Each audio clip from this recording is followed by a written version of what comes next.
We are about a year away from Lexington's newest middle school opening its doors to students. Mary E. Britton Middle School will be located on Polo Club Boulevard. A fast-growing part of town. It will serve as the 13th middle school for Fayette County Public Schools. As the expected opening date is drawing closer, some controversial topics continue to swirl around the new school. WKYT's Jeremy Toms brings us the latest from tonight's school board meeting in a story that's new tonight. Work continues on a constantly developing stretch of Polo Club Boulevard. Some panels going up along the cafeteria exterior in Area D. As Lexington's newest middle school, Mary E. Britton, takes shape.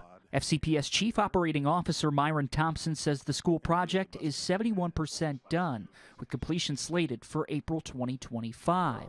But concerned parents continued to come forward at tonight's school board meeting, questioning a part of that design. I'm not sure if this was ever even voted on by the board. Charlene Brenner says she has grandkids who may attend the new middle school and feels their new bathrooms would be awkward for children in that age group. I don't feel that this type of bathroom style provides enough privacy either for the girls or the guys. School leaders also took some heat from lawmakers last week over the design, but Superintendent Liggins reiterated tonight that those bathrooms will not be gender neutral. For all of the concern and unfortunately the false narratives that there is boys and girls using the same restrooms, it's just simply not true. As the school's design comes into view, so too does the student body. The board gave final approval to a rezoning plan, finalizing where the school's students will come from.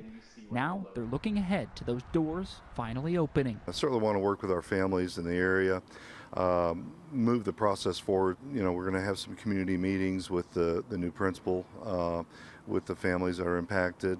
In Lexington, Jeremy Toms, WKYT. And parents in some neighborhoods like Tuscany and Summerfield were upset over being excluded from Mary E. Britton's zoning plan. Steve Hill with FCPS says he understands that frustration and tells us they will look at the data to see if they can offer out-of-area options to those families in the future.